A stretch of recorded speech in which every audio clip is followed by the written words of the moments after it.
Hello and welcome to The Other Marthas, the show where a drama student and a film graduate try to make sense of things we wish we were qualified in instead, with emphasis on history, mystery, murder and all things morbid. A quick disclaimer before we get started. We don't claim to be experts in any of the fields we'll be discussing, so while everything we say will be based on individual research, it's all a bit of fun and we suggest that you take everything we say with a pinch of salt. I'm Martha, I'm the drama student. And I'm the other Martha, the film graduate. So Martha, what are we talking about today? Today we're talking about ghosties and ghouls. Yeah. It'll be interesting finding out I've put ghastly ghosts as Ooh! my little intro. I'm going to put Mousy away.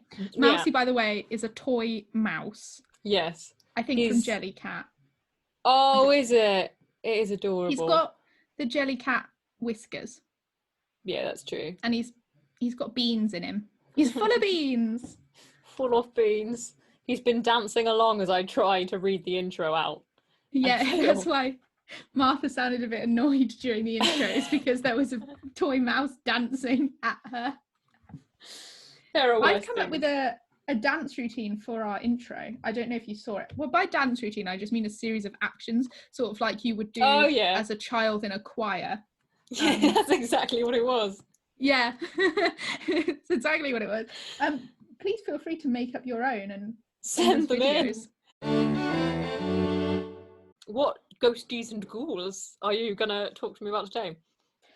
Today, I am going to tell you about the ghosties and ghouls of Warwick Castle. Yeah!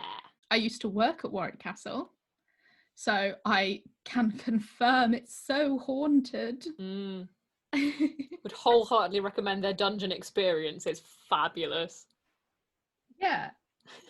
You sound less convinced. I was impressed.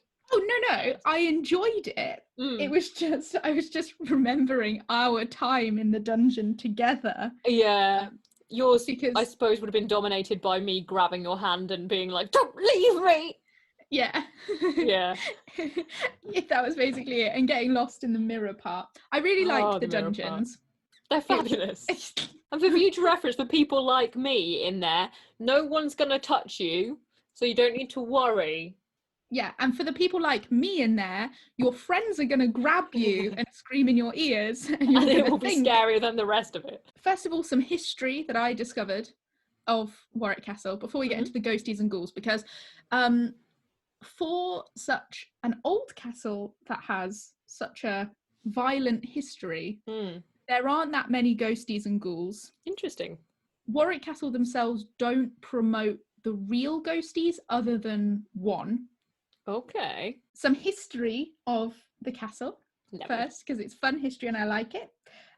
It was originally an Anglo-Saxon settlement in 914. Wow, old. Yeah, it was founded by Ethelfleda, who was the founder of Warwick, basically. I really think people should have names like that still. It's such a shame that we've kind of... I mean, I guess Ethel and Frida are still vaguely existent, but we should put things together more.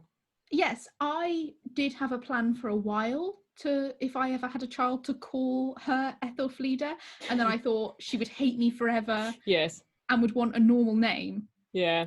Because the thing is Ethelfleda is the sort of thing that you might want to call yourself, but it's not something that someone wants forced upon them. Yeah, you want to have a choice in the matter if you're making such a big life decision. Yeah, to call yourself Ethelfleda. It's not a big life decision, but it's sort of like when you've got one of those A's that join with an E at the start of your name, you need to make that choice, I think. Yeah, true. And it was one of 10 settlements established to defend Mercia against invading Danes.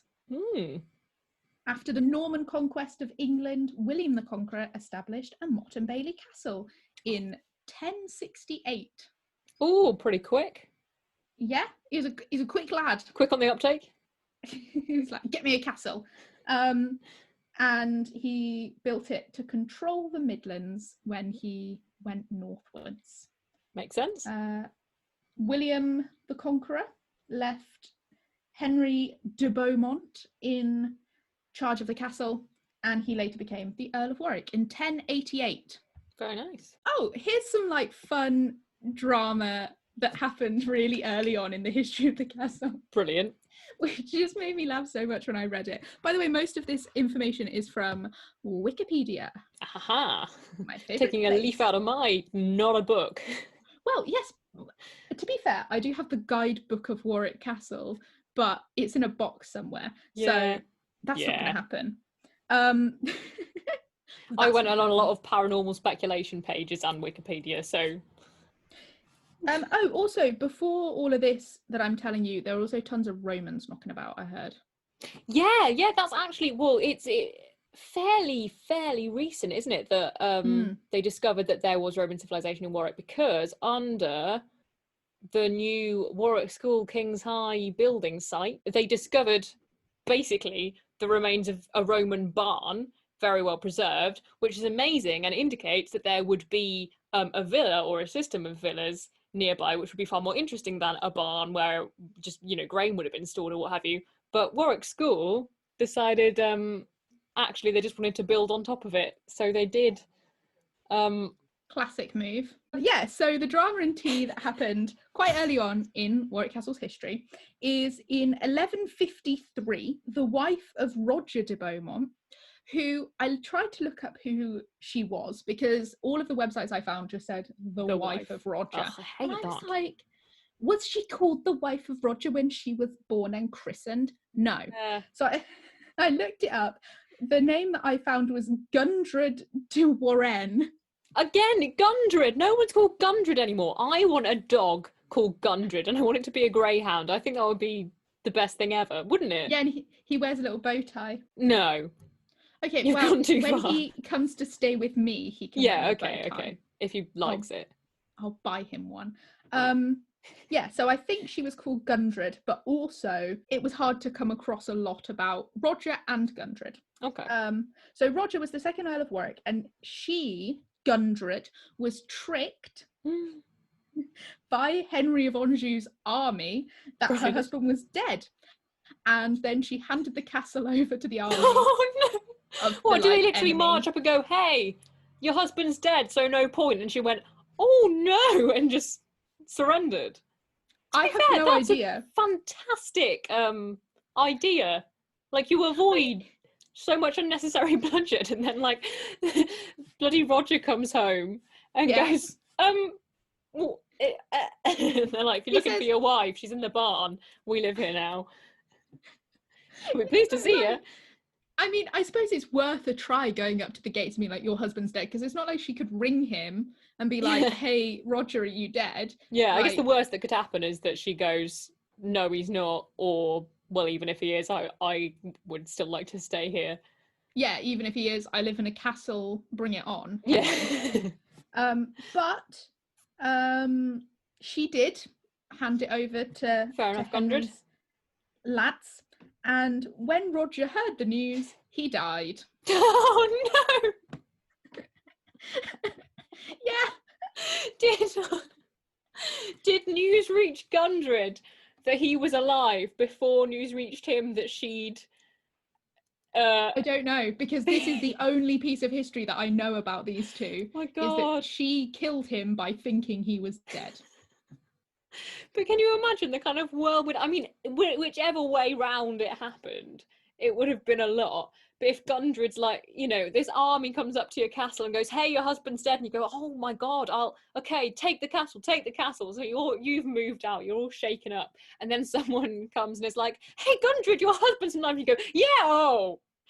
And then another rider comes up and is like, scratch that, he's dead. He wasn't when you did, but it's kind of your fault. We'll just move on. Oh, and then another fun part of the history of Warwick Castle was in the summer of 1469, Richard Neville, Kingmaker, although there's been a few Kingmakers at Warwick, but this is the funnest. All right. He rebelled against King Edward IV. Yeah. He imprisoned him at Warwick Castle in Guy's Tower, and then he tried to rule as the king. Oh my God. Under his own name, or did he just go, yep, it's me, Edward? No, he was like, hey lads, it's me, Richard Neville. I've got the king in my tower, so I'm the king now. Welcome to Neville o'clock. Why do people ever think this? Well, I say that. I guess sometimes it does work, doesn't it? Just Succession. Yeah, I suppose weird. so. But he basically everyone liked Edward. Not everyone liked Edward. A lot of people liked Edward, and they said, no, let him out or we'll kill you. And he had to let him out, and then Edward continued his reign. I'm imagining all of this just to the background of, because you said it was what, 1469? Yeah. And with "It Was the Summer of '69" playing in the background. I would love to see a parody of the summer of 1469. If you want to crowdfund us to make a production at Warwick Castle, yeah, they probably we could do it probably. Well, also we could just buy tickets and then they can't stop us. That's true, and we just have Summer of '69 playing in the background. Everyone download it, so when it gets taken down for copyright, it just keeps going up. Yeah, it would be fantastic. That would be great. I would let us know. So those are some of the zany parts of Warwick Castle's history. There was another fun part where English Civil War, everyone's having a great time killing each other for various reasons. What's the killing? And so during this English Civil War, I was just having such a fun time thinking about it. Warwick Castle was under siege. Okay. And the people that were besieging Warwick Castle were like, screw you guys, we're going to climb the church with our cannons. And they fired on Warwick Castle from St Mary's Church, which is why there's not a lot of Tudory buildings between the two, because just got caught in the crossfire. Exploded. I assume Warwick Castle was like a royalist seat at this point, and it was parliamentarians who were attacking. Almost certainly. Fab. To be honest, this is like a fun fact that I'm remembering from like 3 summers ago. Yeah, but I get you. It's zany and fun. I love the idea. I've climbed the steps of St Mary's Church. There's a lot. I would not want to carry a cannon up there.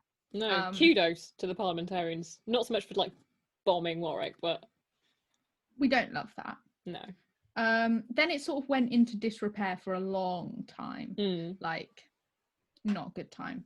But that is the zanier portions of Warwick Castle's history. Very nice. I now would like to bring to you the reported ghosts of Warwick Castle. So the first one is Sir Folk Greville. It's spelt Fulke. So I would go with folk. Yeah, as would I. But on his grave, spoilers, he died. It says a ghost folk. who's also strangely alive.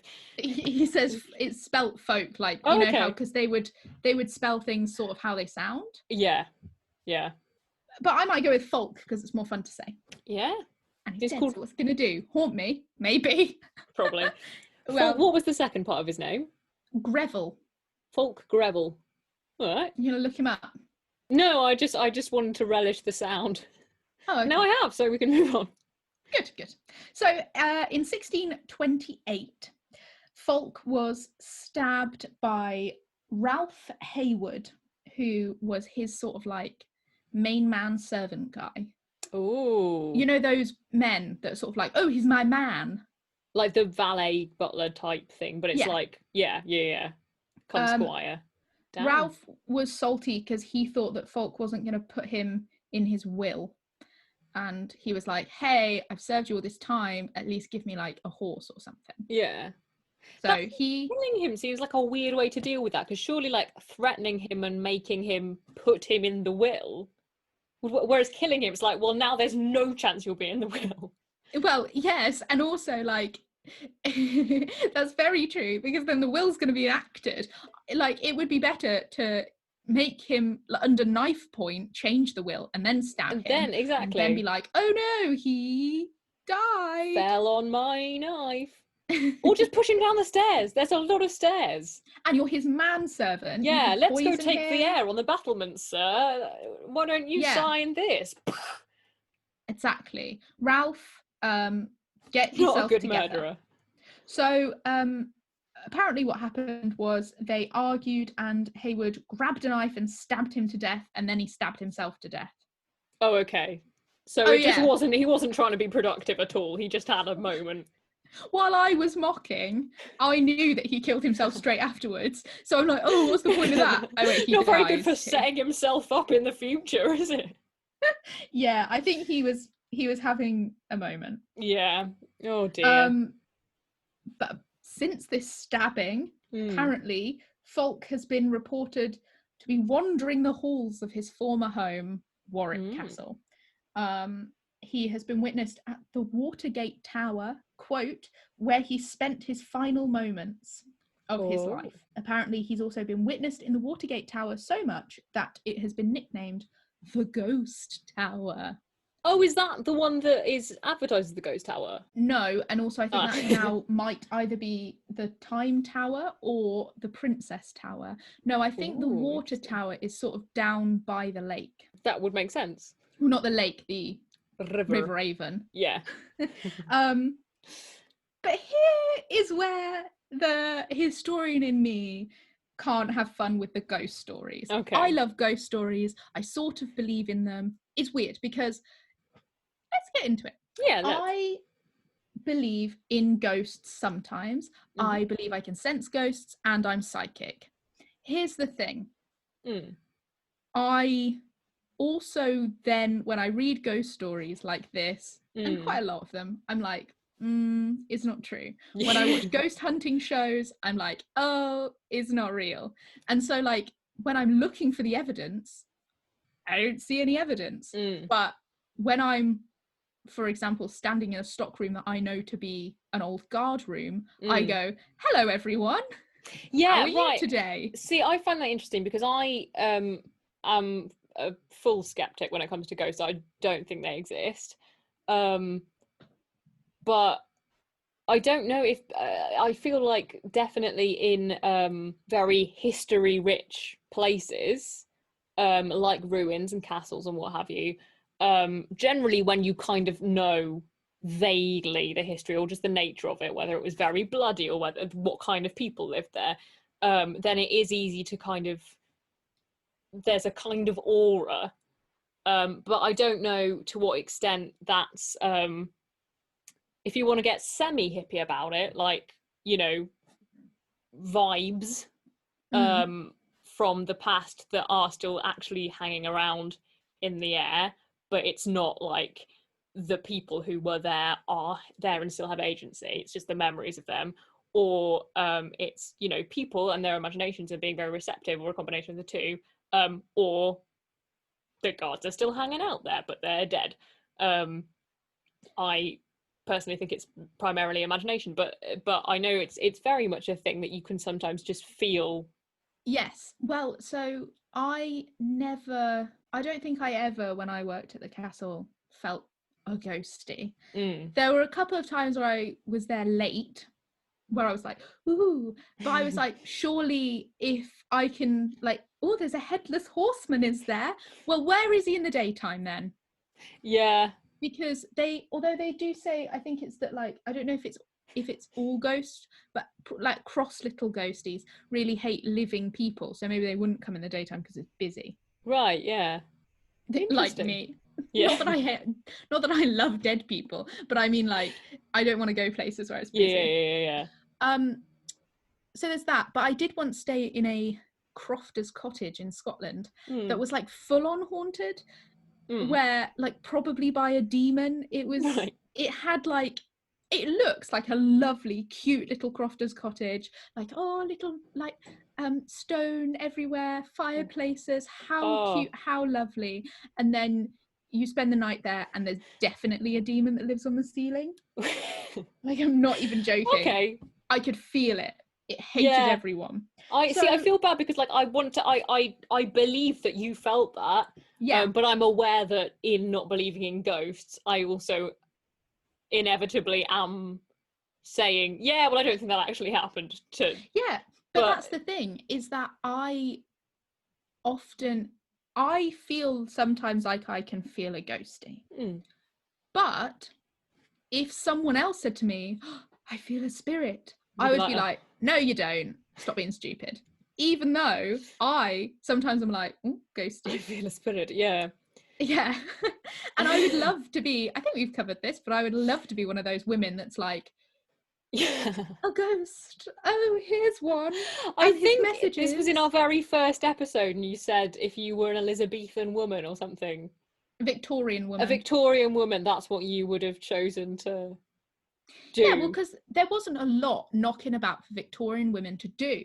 True. And one of the things that I could do is wear a nightie, burst out of a cupboard and scream like I'm possessed by the devil.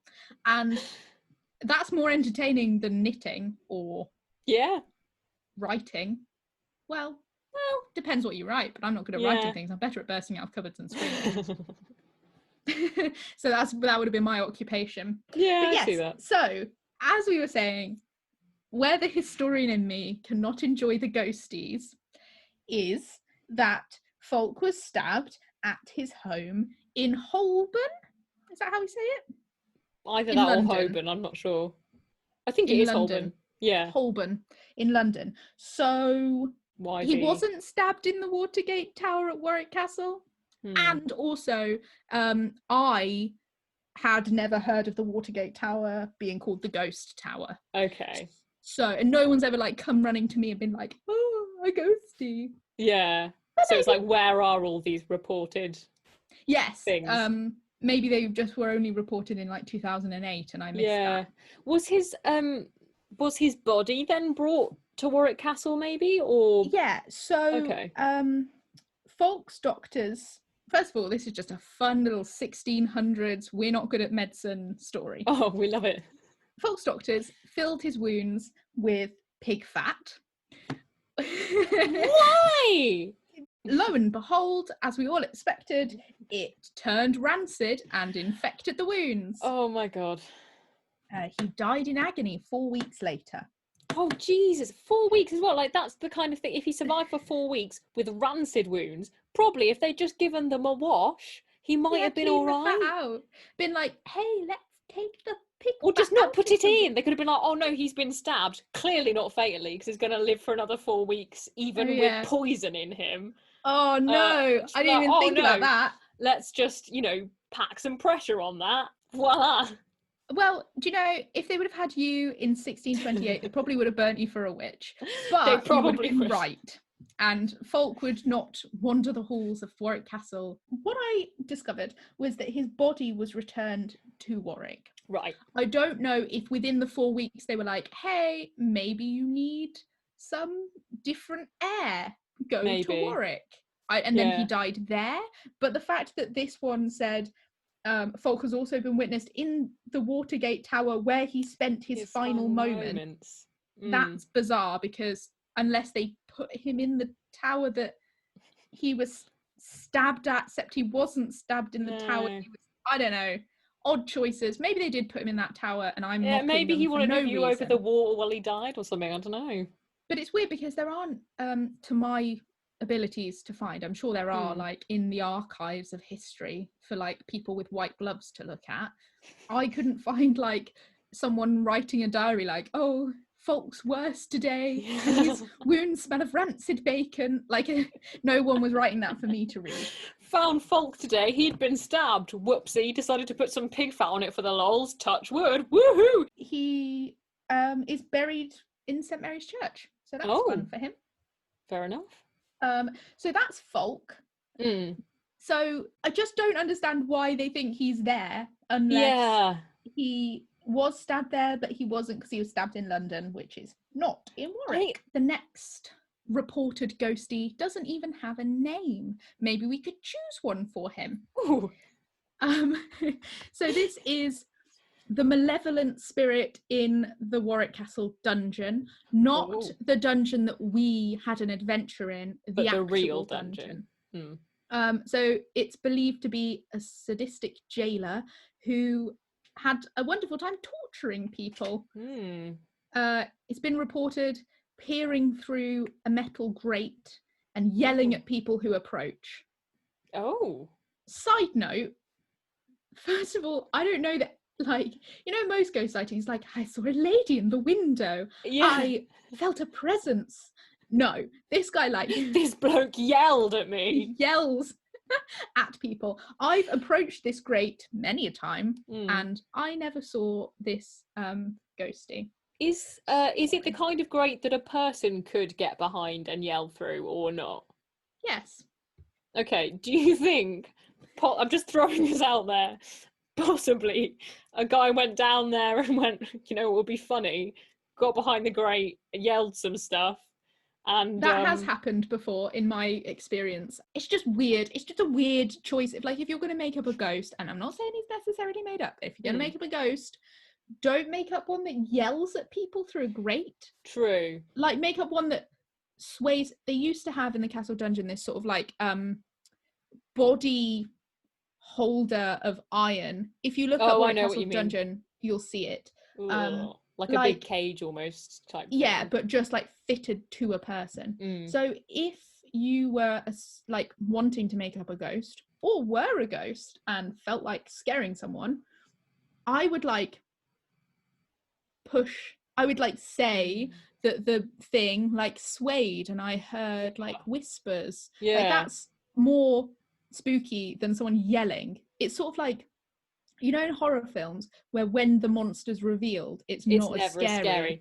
Absolutely. As when you're waiting for the monster to be revealed. Yeah, completely. Or like, so that's a tip for all my aspiring ghosties. Yes, do something that doesn't reveal you completely, and also do something that wouldn't be really, really easy to prank, because then that's just always going to be more likely. Even if you, the ghost, were like, ha ha ha, I'm going to yell through this grate, people are still going to go, well, but anyone could yell through that grate though, so it probably wasn't the dead one. Yeah, the dead one. So there are 5 people it could have been, and one of them is dead, so I think we can rule him out. As well as yelling at people through a grate, he violently searches and pushes people, as in like pats them down and then gives them a shove, and also scratches them. So I don't know if someone misspelt scratches on Wikipedia, but that's allegedly what he does. Okay. Which I've seen like is quite a demon-y thing to do. Like, if you get scratches on your body, it's like 3 claws is the mark of the beast. Oh, interesting. So maybe there's a little devil hiding in the dungeons. Maybe. We're on to my favourite one, if that helps. Oh, yeah. Which is the one that Warwick Castle does sort of advertise. It's spoken about in the dungeon experience, which is Mole Bloxam the Witch. Oh! The one where the guy keeps popping out in front of you, and I knew was going to do it, but it still made me scream. There are lots of different accounts of, not loads of like who she was, but what happened. There are lots of different accounts, because I think probably, well, I'll get into it, but I'll tell you the scary parts first. So Mole was a servant at Warwick Castle. She lived in the cottage near the castle and was allowed by the Earl to sell surplus milk and butter from the castle kitchens. But people were annoyed by her because she would charge a lot for not a lot of milk or butter. Right. And so the Earl of Warwick was angry because she was selling his butter to his people for extortionate prices. And so he withdrew the concession from her. Fair enough. So then this is where that's basically all agreed. And then this is where it all diverts off into various tales. So some say that she disappeared vowing revenge with magic. Oh. Others say quite extreme. Or part of the same, we don't know. A huge phantom black dog appeared and haunted the castle. Okay. I don't know whether it like came in or whether it was just like, woof woof, I'm in your garden. And like ate all the butter probably. If I was a witch sending my dog to do my bidding, I'd just get him to eat all of the butter. Yeah, what do you think the obvious thing to, like, if you're a witch would be to make all the butter turn rancid or something, wouldn't it? Be like, all the people will starve because you didn't let me distribute the butter. Yeah, that would, again, like, you need to get on this and advise. I know, that's not even inventive. Ghosts. That's straightforward. Standard. I would have been lateral thinking with it. I would have done weird crap. Yeah, like send a big black dog. Yeah. Yeah. And then the black dog would, like turn into rivers of butter that would drown people. Like, it would be the black dog creative. Comes and sits on the Earl of Warwick's chest while he sleeps and then vomits butter onto his face. It's actually a horrible thought, but well, we'd have made a better anecdote than maybe there was a dog and maybe she was angry. Don't you worry, because all right. things happened. So then in this tale, 3 clergymen exorcised it and forced it to jump into the river from the top of Caesar's tower. Oh God. And then it said that its spirit is trapped under the dam. So another story is that she was punished and tortured in public. And then it said with that one that with her dying breath, she cursed the castle and afterwards appeared as a black dog, standard, except this time a servant tricked it into jumping from Caesar's tower, maybe threw a bone and yelled fetch. Right, yeah. And then apparently she appeared as a grey lady who's still reported to be. So hold on, sorry. In one of these tales, versions of events, she was publicly executed for charging too much for butter. She was punished and tortured in public.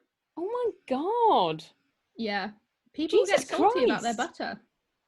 Well, yeah, but that's extreme. A bit of inflation, you know, it's annoying. But I don't know whether because she was like, I curse you. And they were like, okay, you're now a witch in our books. And so now we're going to torture you. Which, that I can understand, even though, you know, it's just as bad, but I can understand their fear and thinking. Yeah.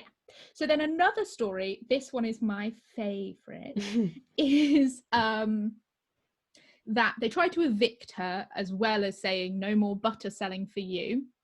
That it apparently took place during medieval times, which is the first time anyone's told me when this story is set, and that she cursed the town as well.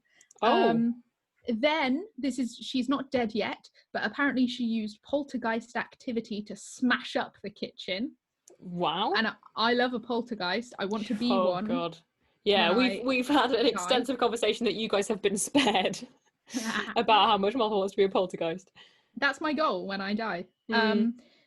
That exorcists battled wits with Moll for months. And so, like, during this time, she's, like, smashing things up. She's, like, pushing people over. This exorcist goes, hi, Moll, if we give you loads of butter, please, will you stop? And she's like, lol, no, smash. Yeah. Some tales say that the black dog / she-wolf so appeared and was scampering about on the battlements and then turned back into Moll before it jumped into the river. Okay. And the river jump wasn't the exorcist being like, woo, get in the river, that will cleanse you. It was her trying to escape. Oh. Ooh. And then this is where I am intrigued. It's almost certainly not true and not massively easy to prove, but like fairly easy to prove. But I like the story.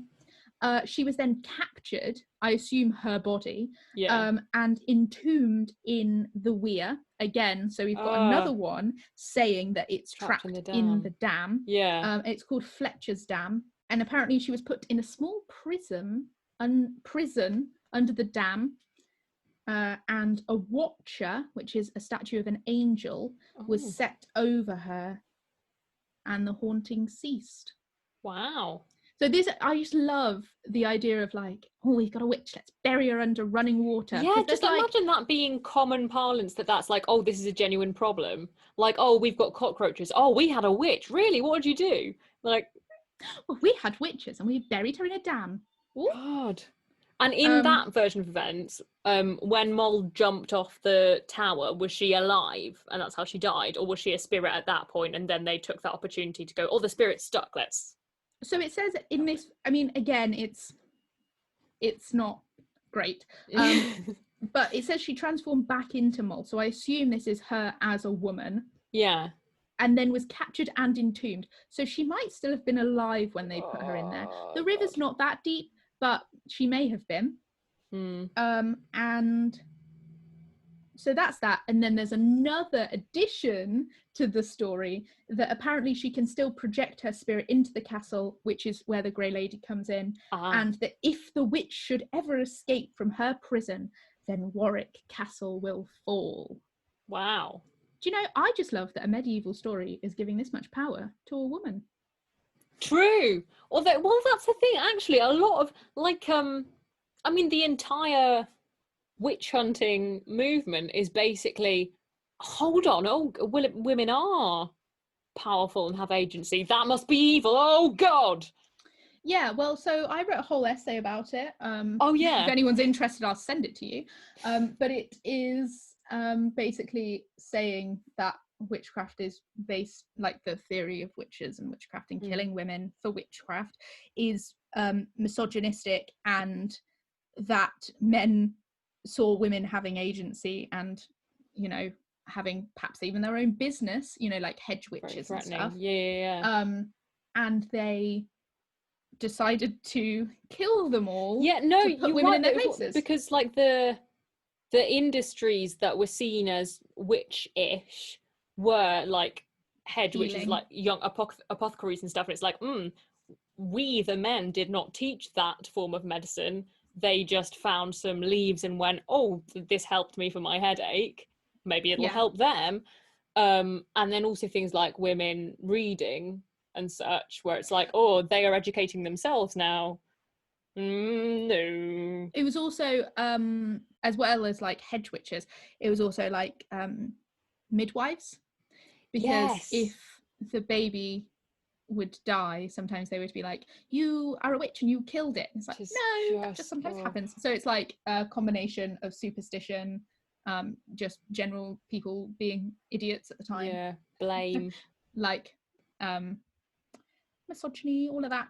Yeah. So my theory about Moll, before we move on, is I believe that Moll was a woman that worked in the Warwick Castle kitchens, and that she probably charged too much for her butter. Yeah, that was said, hey, don't. Yeah.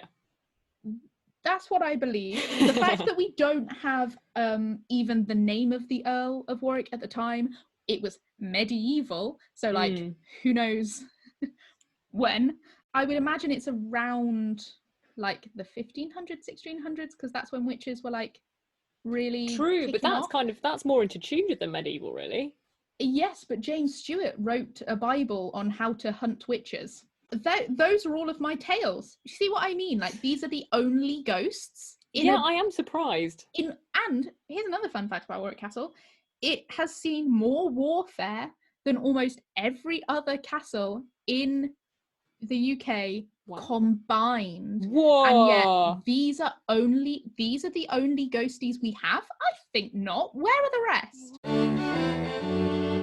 Shall I tell you about the Greyfriars ghost? Please do. Excellent. So I find out about this fella called Bluidy McKenzie who haunts Greyfriars, and I thought Bluidy McKenzie's where it's at, so that's where we are at. Where is Greyfriars? Well, I'll get on to where it is, because I really can't find it, but it's somewhere in Scotland.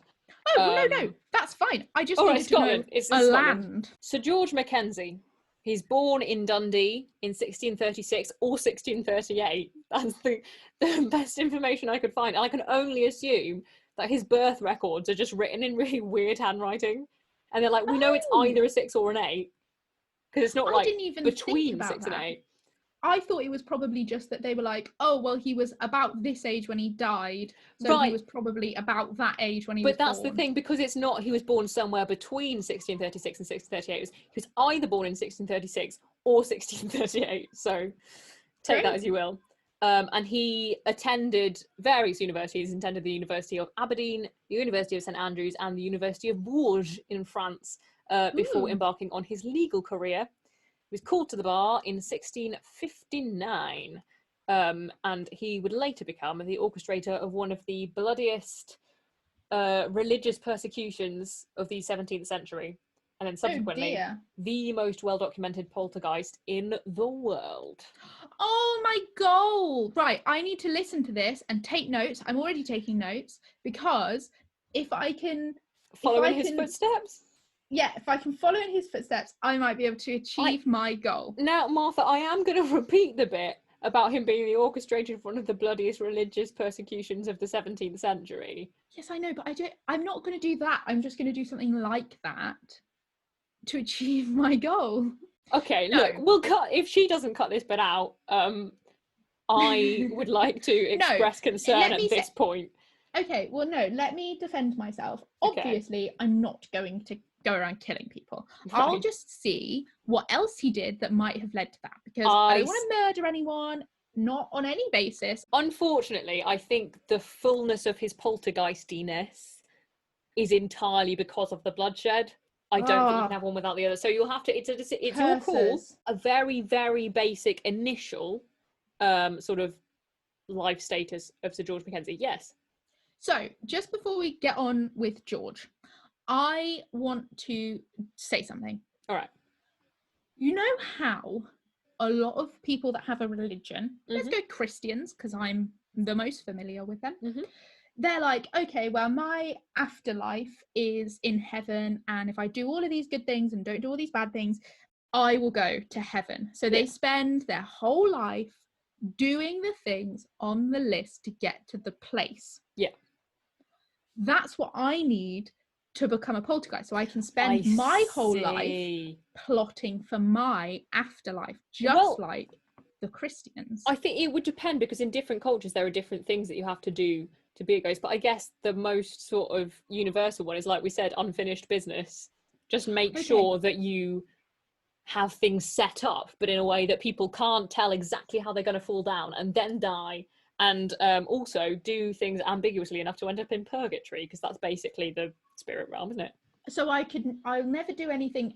Like, if I do something really, really great, I've got to do something really, really bad to sort of balance it. I know what you should do. You should do something that will be on a huge scale, but some decision that you're going to make that you haven't revealed your position on yet will mean that this huge thing that you've built will either be awful for the world or fantastic for the world, depending like what you use it for, and then die before you can devote it to either.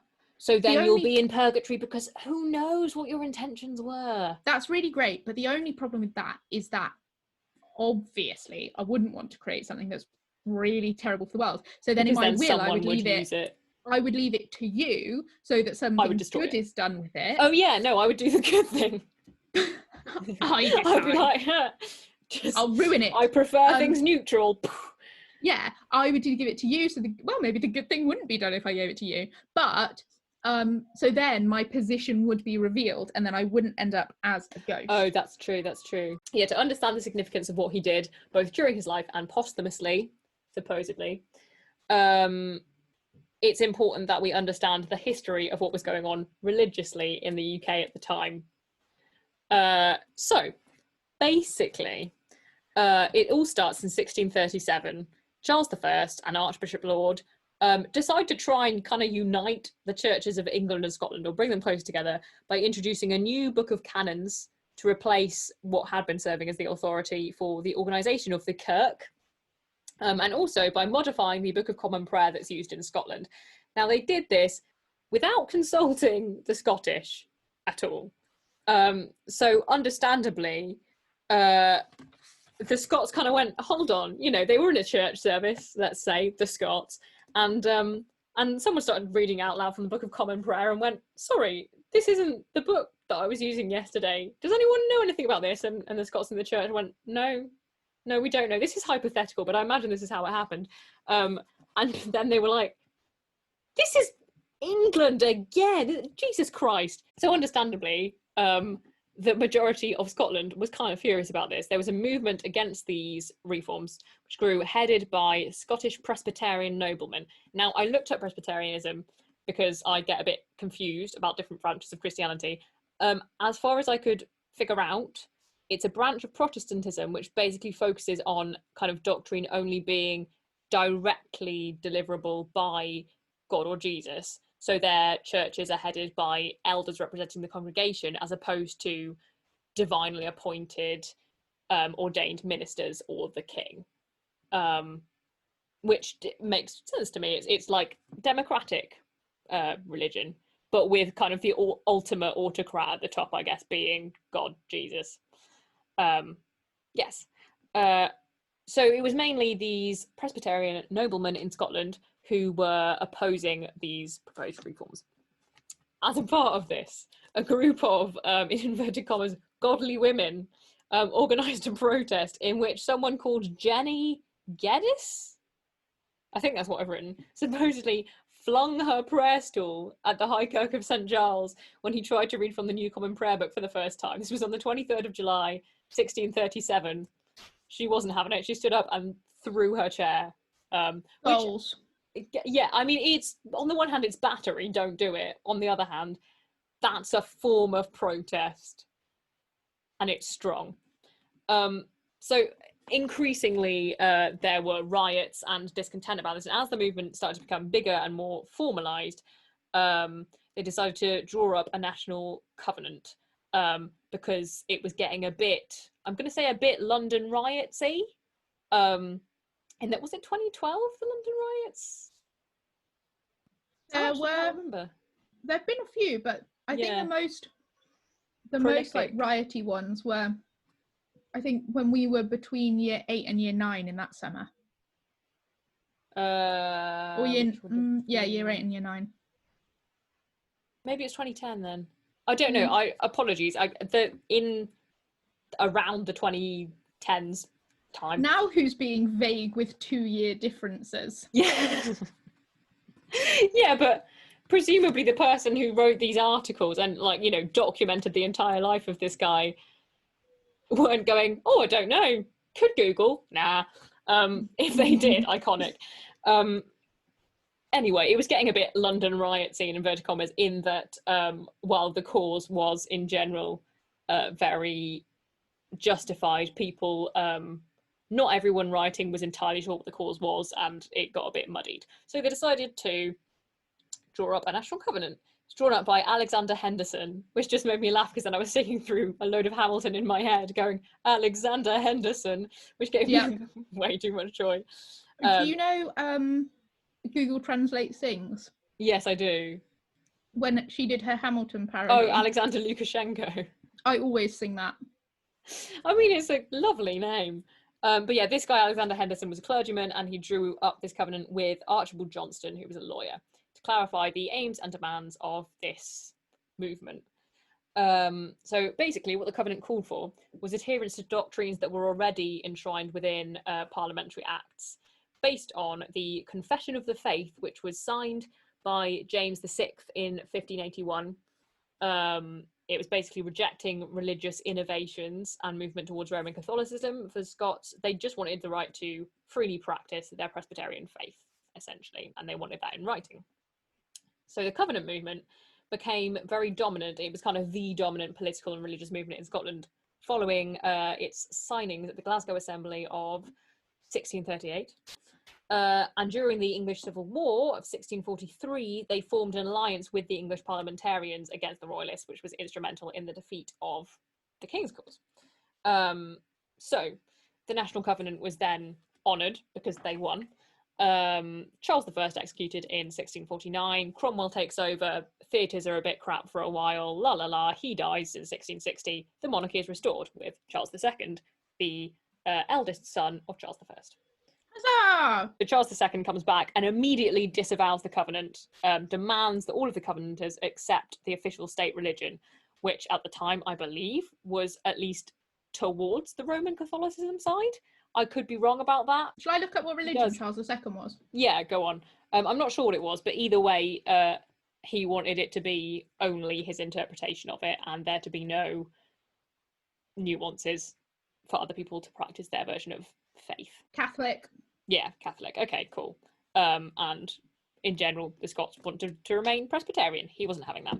So they cracked down on, I guess, deviance from the official state religion. And on June 22nd, 1679, the King's forces destroy the last of the Covenanters in a battle called Bothwell Rig, which is very, very bloody and ends up taking several thousand rebels who refuse to renounce their Presbyterian faith prisoner. These rebels are imprisoned in a section of Greyfriars Kirkyard, which is somewhere in Scotland. Turns out that is as specific as I got. Another road trip. Yeah, in an area known as Covenanters Prison, presumably after the fact, as opposed to, oh, hey, why don't we put the Covenanters in Covenanters Prison? That would be, mind games. I assume that's not what happened. But ironically, that is a parish owned by the Church of Scotland, where a lot of it began and where the National Covenant was signed. This is where the paths of the Covenanters cross with the paths of, well, the path of Sir George Mackenzie, who in 1677, so 2 years before this very bloody battle, was made Lord Advocate of Scotland. So he's basically the agent of the king in Scotland, at least in punitive matters. Interestingly, back in 1661, he had been the lawyer defending the renowned Covenanter Archibald Campbell. He was unsuccessful in doing that. But it's, you know, he clearly didn't have, at least at that time, any strong feelings against Covenantism. He did a burr. He did a burr. But then he did a lot more killing than Burr. Like, Burr did a killing that was very famous. This guy, so much. I found out where it is. Oh, Greyfriars. Do go. Greyfriars Kirkyard, 26A Candlemaker Road, Edinburgh. During his time at the bar, he also became Justice Deputy from 1661 to 1663, which meant that he was a big voice in the witch trials, which he dismissed as stupid. He said the people that they were saying were witches were harmless old women. So he's not a hanging judge, as it were. However, is this our boy, George? This is our boy, yeah. Boy George. Do you know, obviously I don't agree with the murders that you've claimed he did, but I do agree with that statement. Oh, absolutely, yeah. This is kind of, this little bit, the purpose of that little bit is me going, so it didn't seem like he was evil until. And this is the until. So. Okay, I'm going to draw a witch while I listen. Oh, lovely.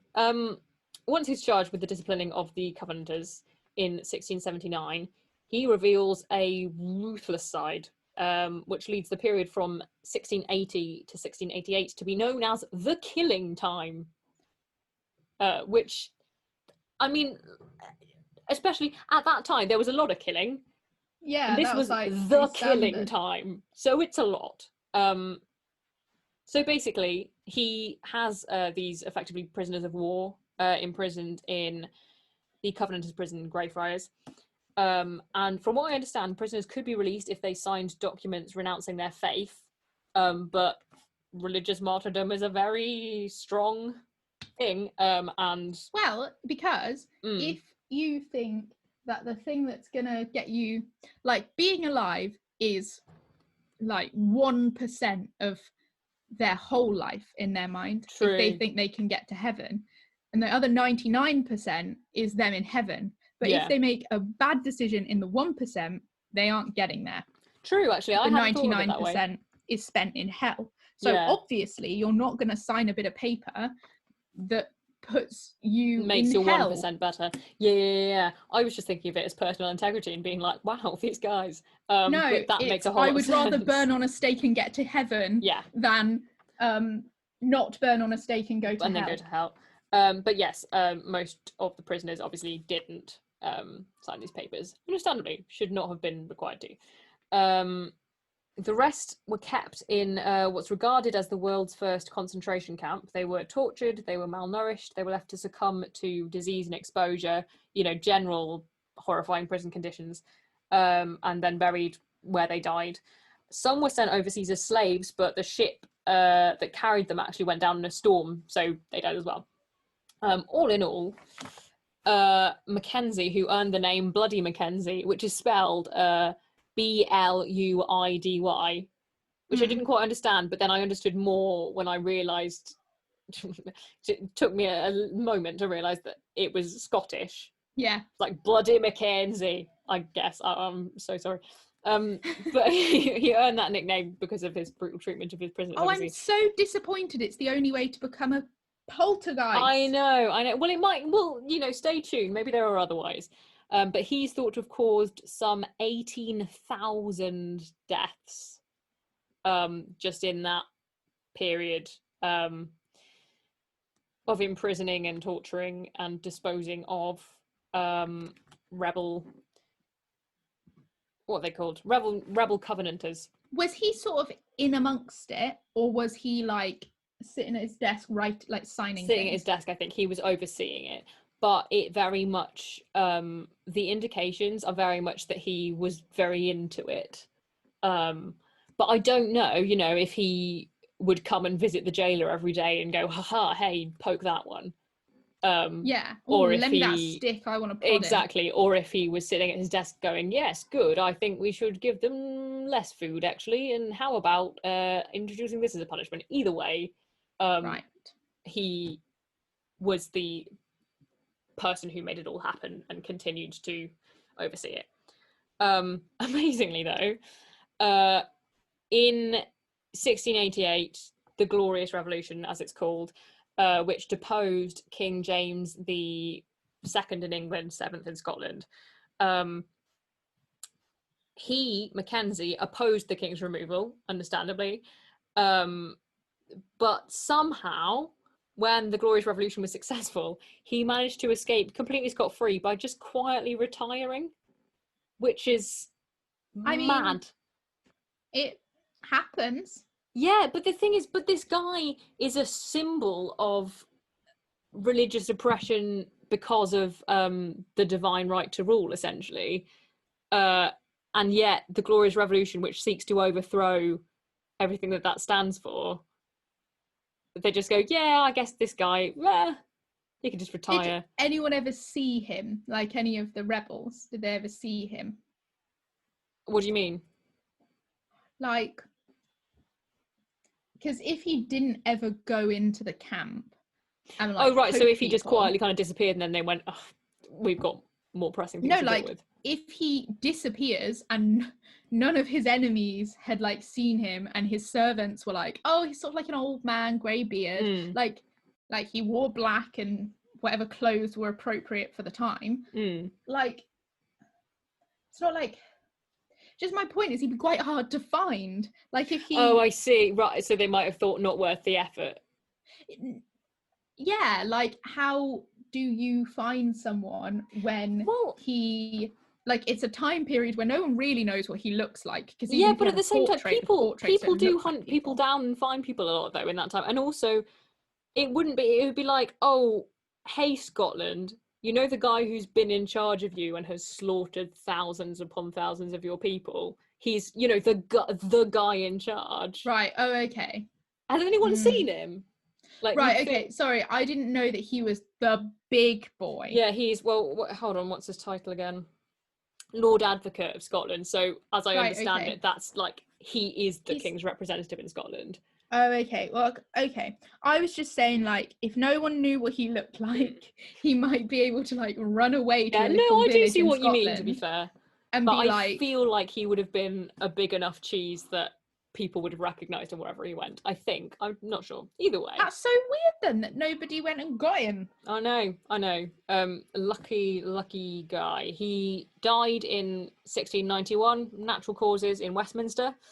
And he was buried in a casket in the Black Mausoleum tomb on the Greyfriars Kirkyard. So he's only a few feet away from these 18,000 people that he indirectly or directly slaughtered. I don't know why. Maybe he just loved the job so much that people went, oh, well, or were they so because normally you bury someone in their local church. There's not a lot of say in it, but you'd be like, oh, he loved this place so much.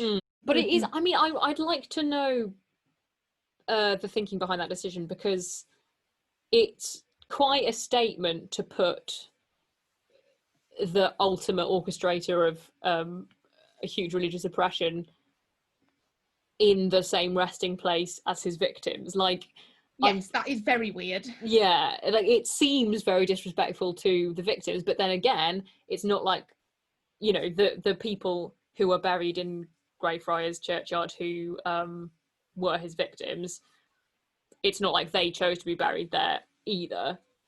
So I guess there'd be a difference if they had all been given proper burials in a Presbyterian church elsewhere, and then whoever was responsible for the disposal of George Mackenzie's body went, why don't we put him in that nice safe space for the Presbyterians? Yeah, that is very weird, especially because I've just looked up his mausoleum, and it's not like, I sort of thought it would be like, you know, when you look around a graveyard, which I was doing the other day. I had a lovely time. I actually do find it quite calming. Yeah.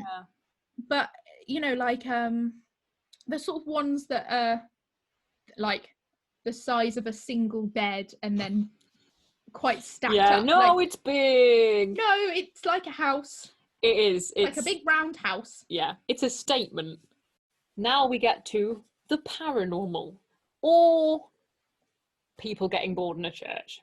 Okay, well, can I just say, Yeah, before we get into this, and I've loved the history lesson that we have shared, Hmm. but I am ready. Tell me about this ghostie. So I know the most documented poltergeist in the world. This is big leagues. Right, so for about 300 years, all is relatively peaceful given the history of the area.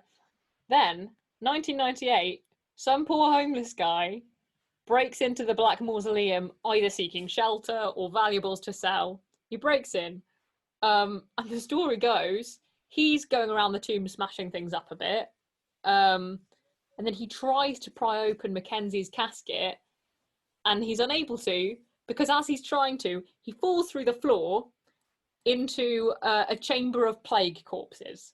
For those who don't know, during the Black Death, people were dying at such a rate, they effectively did corpse landfill to try and not have bodies everywhere infecting people.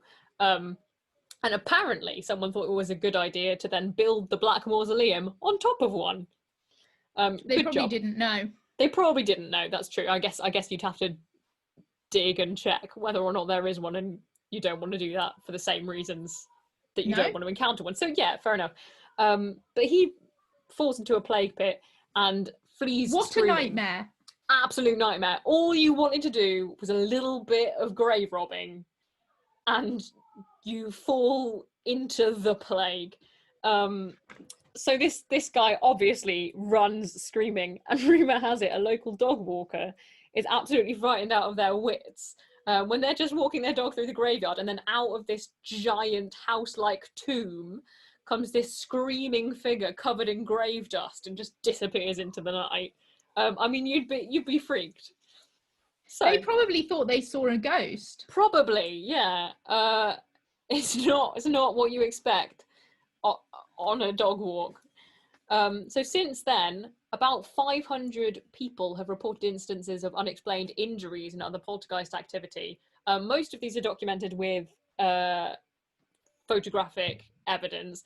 Obviously, it's not evidence of how they've sustained these injuries, but they'll go, I was in the Greyfriars Kirkyard the other day, and then all of a sudden I felt someone pinch my back, and I turned around and no one was there, and look at this pinch mark on my back. We could fake some of those. Oh yeah, you could fake pretty much all of them. Me and you have exposed ourselves as the sort of people that go out and make crop circles, haven't we, in this episode? I mean, it was only a matter of time. But yes, this includes a woman who visited the tomb the very next day, so just after this poor homeless guy had the worst night of his life. And in her own words, she was blasted back off its steps with a cold force. I'm inclined to think A, the delight of lying, or B, the wind. But I don't know this woman, and I don't want to besmirch her. You know, this is what she says she felt. Although, could it have been, because I imagine now that the plague pit's open, like breezes can come from a lot of places. That's a good point. And yeah, gases being released from bodies is a thing. I remember this really reminded me. They were probably skeletons, weren't they? Yeah, they would have been. But if they had, all these corpses had been piled up in there and then it had been sealed up, I don't know if maybe a massive corpse fart. But surely that would have happened when the homeless man opened up. Yeah, I think that's unlikely, you know, but I still think it's more likely than, I don't know, bloody Mackenzie blowing really hard. Yeah, I understood that. Like, what is the wind that they... Is it them really sprinting through someone, or... It could be. Although normally that's like a chill that you get. That's true. But yes, this is something that supposedly happened. people have been found unconscious sort of near the mausoleum with bruises around their necks as though they've been strangled, and no recollection of having been attacked. Again, I think that's either perfect opportunist work, where, you know, if you're a strangly Joe, and you're going, where would be a good place for me to have my nightly strangling? And then someone visits this mausoleum and they're saying to themselves, you know, as they walk up, oh, I hear that this mausoleum sometimes ghosts strangle people and no one looks into it because it's a ghost. Strangly Joe has a field day. Come up behind them, little bit of a strangle, like not fully, just a little bit, and then off you go. And then they go, oh, the Greyfriars ghost must have attacked me. Or were they just drunk and got like love bites on their neck and had to explain it away as like, oh, it must have been the Greyfriars ghost, I guess. Yeah, because they were drunk and then fell asleep in the graveyard. Or again, the thing is, it's not at all preposterous to think, you know, someone's heard about this a bit and they've gone, oh, hey, you do SFX makeup, right? Let's just like whack some bruises on my neck. I'll lie down by the mausoleum, someone will find me. And I go, I don't remember how I got here. And then we just leave it at that. Anyway. Or if I had bruises from something else and I lived near a place where there were like ghosty bruises, I'd be like, of it. Hey guys, I've banged my knee on this table. Should we go and say that the Greyfriars ghost kicked my shin? Yeah, but yes, this is there are cases that reportedly have multiple witnesses where people, you know, in the moment go, oh, I've been pinched or kicked or whatever, and then there are later physical signs of it, supposedly. So lots of freaky poltergeisty activity. Yeah, and also we don't want to say, oh, we don't believe the victims. No, exactly. Of George McKenzie. McKenzie. We believe we don't know who any of these people are. Because I'd be really annoyed if a ghost strangled me and then two idiots on the internet were like, oh, you got love bites. I'd be like, I was strangled by a ghost. It's bad enough that I was strangled by a ghost. Now you're saying that I got love bites when I was drunk and just passed out in a graveyard. Yeah, to be fair, that's really insulting. Yeah, which is no judgment if you have. People's characters. No, but it's just when you're not and you've in fact been strangled by a ghost, like it's really insulting to be told that you got drunk and passed out. Yes. People also can't seem to leave this case alone. So in 2004, a group of teenage boys broke in, stole Mackenzie's skull, and started playing football with it because why not? Oh my gosh. Luckily they were caught and the skull was returned, but what I've put in my notes is, as far as I know, Mackenzie didn't follow it up, so like I think they were fine. Like if he strangles random people that are just walking by, but he doesn't take revenge upon the teenage boy stole his skull exactly and play football with it. Exactly. It's if he's doing stuff, he's inconsistent with it. However, in 2000, so a few years before this, an exorcist called Colin Grant was called over to perform an exorcism ceremony. I'm not sure why, because I would imagine, like, the ghost tours and stuff, it's great for tourism. So maybe they just did it because they knew that it would be more like a reopening the case or something. I don't know. But anyway. Oh, yeah, maybe. But generally, like, also who called the exorcist? Like, Edinburgh City Council? Yeah, I was going to say, I don't know. We've got all these potholes, but actually, I think the ghost is probably a priority. To be fair, I guess if you genuinely have a large proportion of your citizens going, we feel unsafe because we feel that we're being attacked by this ghost, you would possibly just democratically have to do what you can about it. I don't know. I don't really know how it works. I would say, if I was Edinburgh City Council's representative, I would say, thank you so much for bringing this to our attention. First of all, I do want to let you know that you're choosing to walk in the graveyard. And whilst I'm not victim blaming at all, you are choosing... That might be a measure to take. To go where the ghost that you claim is attacking people is. Yeah. So maybe if you don't go there, that would solve your problem. Yeah. I feel like, I feel like before an exorcism, I'd maybe, you know, set up cameras there and see if Strangly Joe is in fact operating in that area. Well, yeah, but also like, or just like put a police in there to like watch for a bit. So I don't know who called the exorcism.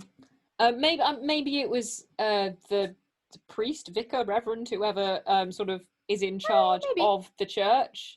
Going, actually, this is a place where people come to worship, and I don't want this vengeful spirit here. I don't know. Yeah, but I wonder, because like there are priests that are trained in exorcism. Yeah. But I don't think it's generally a belief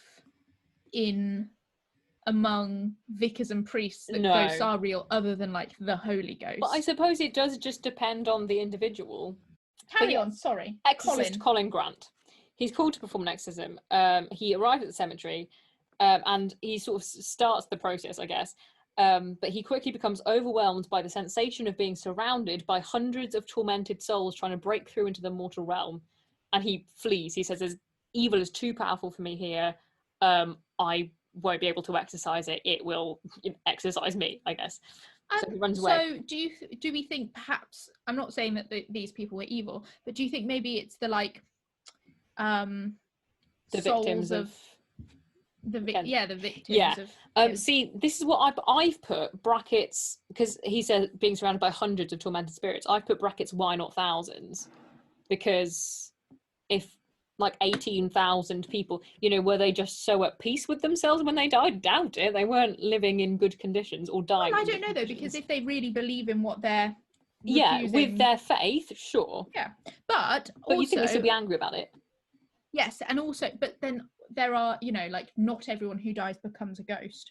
That's just a fact.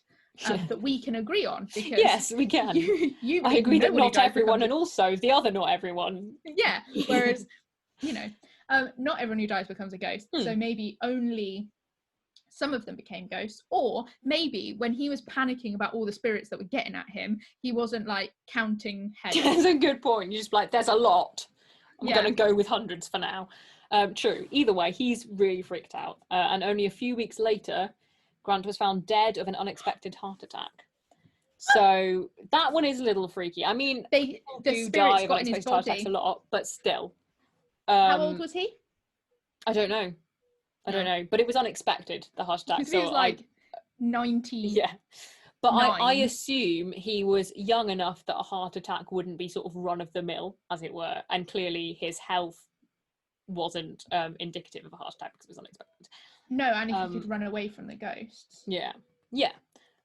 So that's pretty much the story up till now. A thought that I've had is if the kirkyard is haunted, to me it sounds more likely that it would be haunted by the thousands of prisoners of war who were held there than by the retired government minister who died naturally in London. Yeah. Like with the whole unfinished business thing, just my musings, it would make sense for them to be angry that their horrific experiences are essentially being exploited for cheap thrill tourism.